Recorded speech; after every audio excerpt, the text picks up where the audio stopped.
gusto kong i-announce sa inyo. Happy 10,000! Yes, you heard it right. Usapang Boss Iron Man.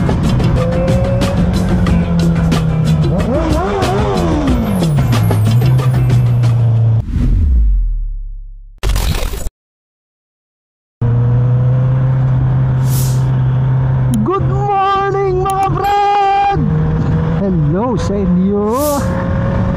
Siyempre, andito na naman tayo sa kalsada. Ano pa nga ba? Diba? Maaga-aga tayo ngayon mga brad na nagbiyahe. Today, as of this recording, is Thursday morning. Thursday morning ngayon mga brad. At nagliba ko kasi meron kaming lakad sa Baguio. Yes, you heard that right. Pupunta tayo ng Baguio. Pero magmumotor lang tayo hanggang Dagupan City. Pagdating natin ng Dagupan City ay magkakotse naman tayo. Kasi kawawa naman si Alpha, diba, kung diretso Baguio. Although kaya naman, pero ayoko i-diretso na motor sa Baguio. Siguro next time, but not now.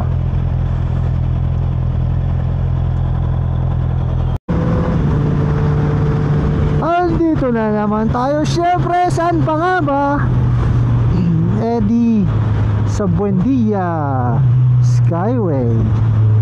Shout out Skyway, baka naman. Good morning in the morning mga brad. Kamusta kayo? Ito na naman tayo magkakasama.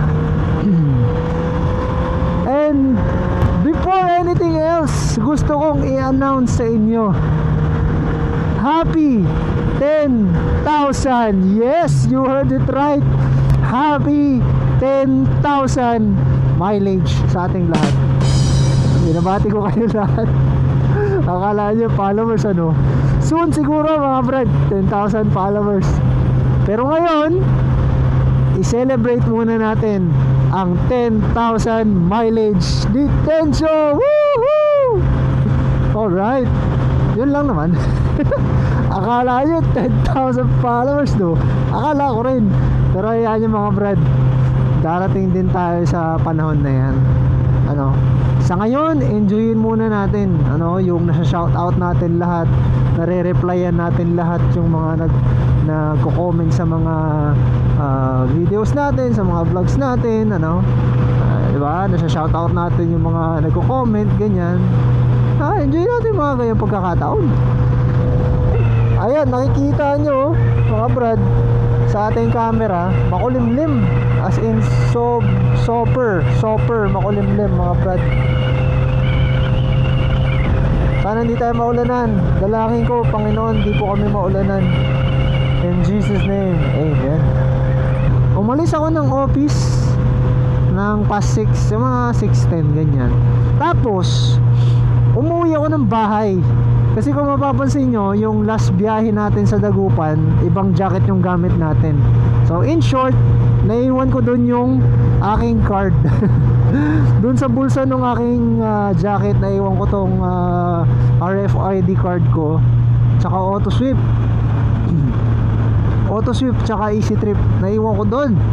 Ang bira, 2 linggo nandun yung card, di ko malalapansin. So ayun, kinailangan pa natin bumalik ng bahay galing office, instead na na tayo from BGC, Makati, Kalayaan, dire-diretso na pa Skyway. Umuwi pa ako ng bahay, tapos nagpa-Osmeña pa tayo. Medyo na traffic tayo. Hindi pala tayo nag-Osmeña, nag-Chino Roces tayo.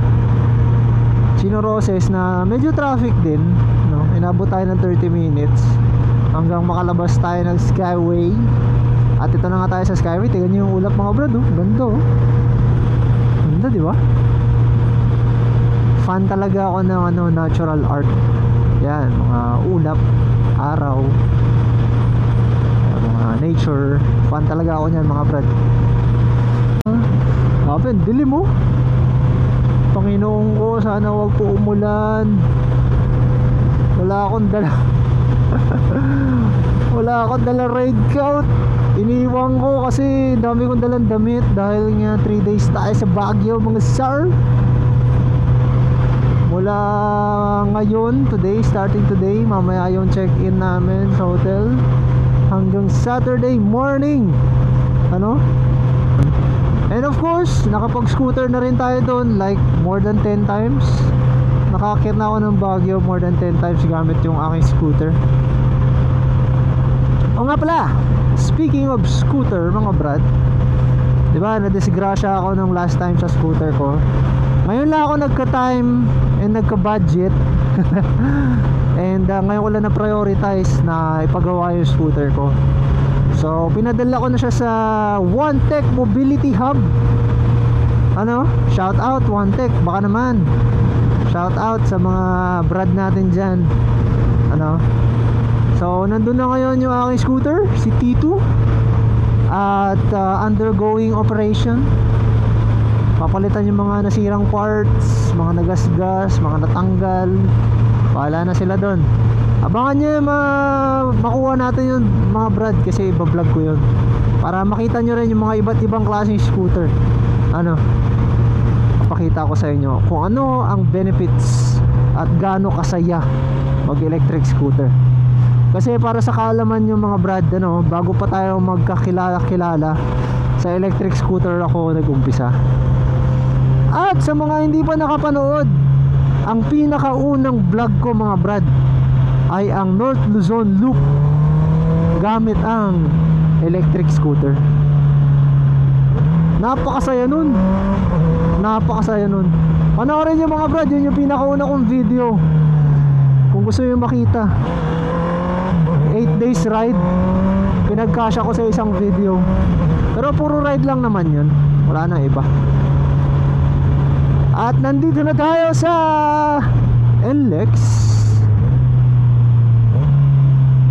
Kita-kita tayo ulit mga brads. Papagasolina tayo mamaya sa Petron. Syempre alam niyo na kung saan, sa Petron Marilao. Uy, himala, nabasa tayo. That's a miracle. Ayun mga brad, hindi tayo ngayon sa Marilao naggasolina kasi may 2 bars pa kanina. So dito tayo ngayon sa Petron Plaridel. May 2 GS dun, oh. May mga Ironman stickers po. Sana all. Almost 11 liters mga brad. Alas 8 ng umaga mga brad, nandito tayo sa PTT. Sa ito na kamay ko. Cal-user. Pahinga muna tayo at pahinga si Tensyo. Alright mga brads, 8:32. Kakapasok ulit natin ang Expressway.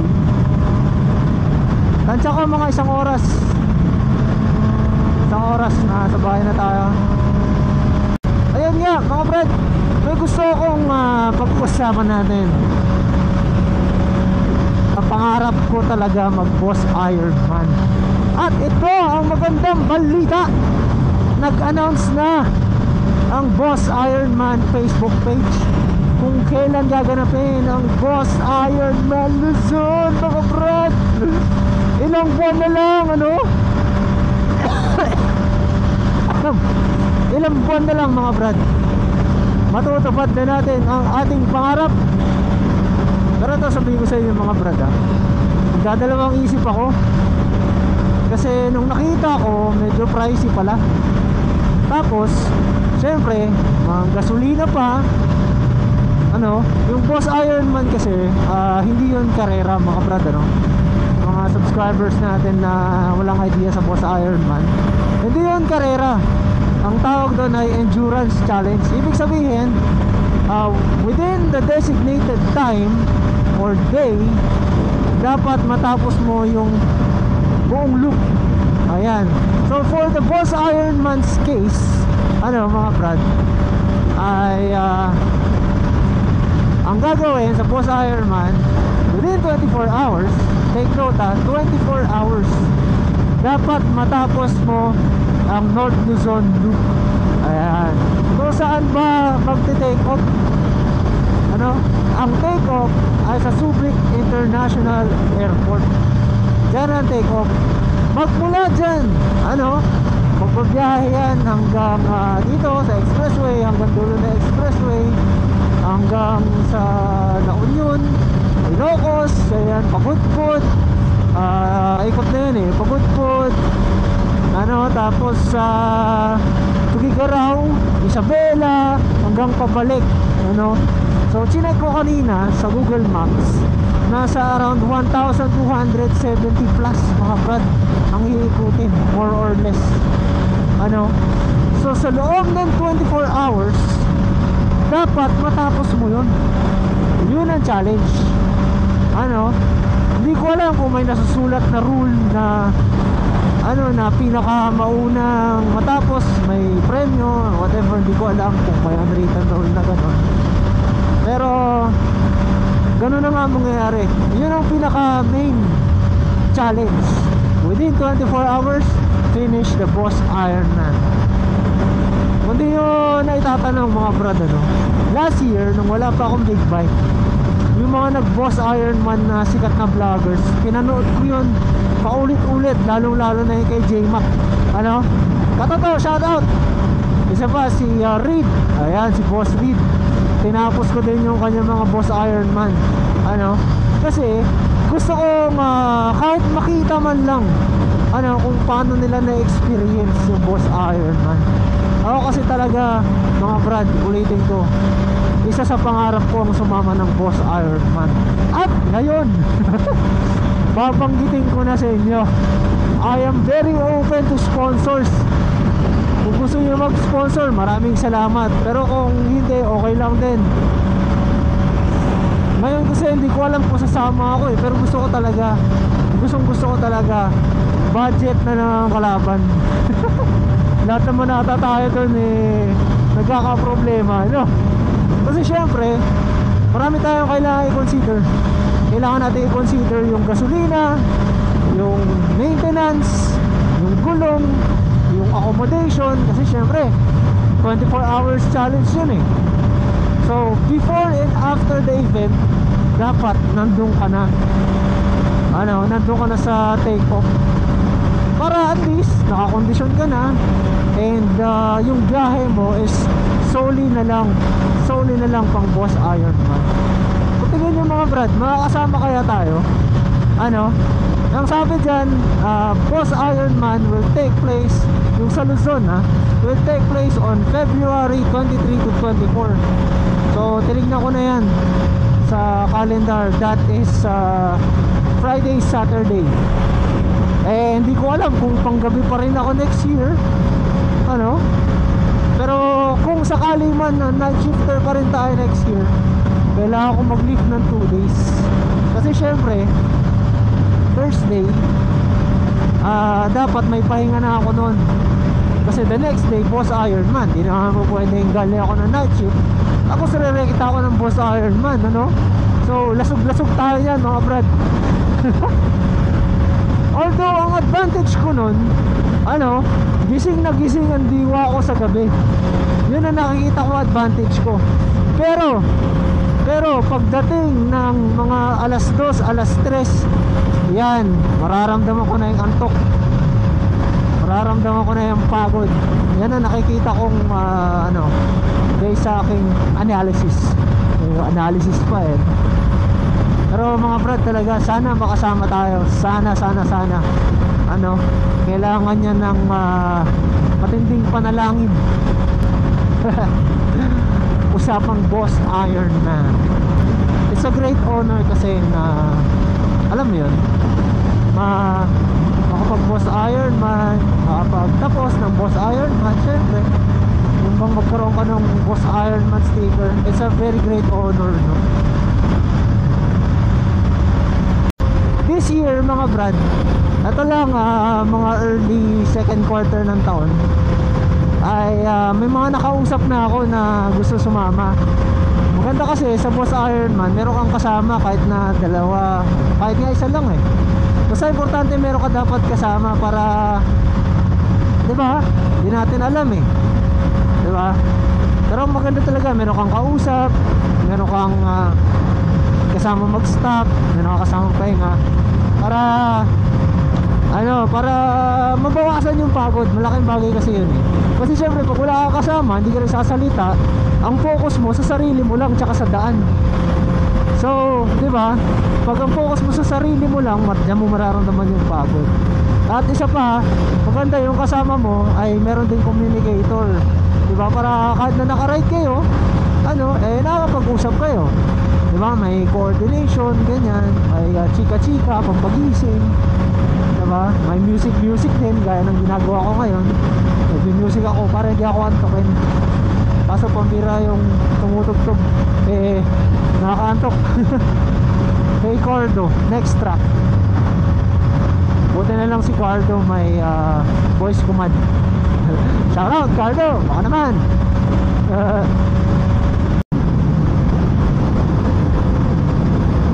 Alam niyo mga brad, kailangan natin sumunod sa mga speed limit. Pag may nilagay na speed limit, sundan natin, di ba? Huwag tayo nagpapasaway, di ba? Hindi porke nakamotor ka, takbo ka na ng takbo ng mabilis. Di ba pwedeng gano'n mga brad? Dapat disciplined riding. Masasabi ko sa inyo eh.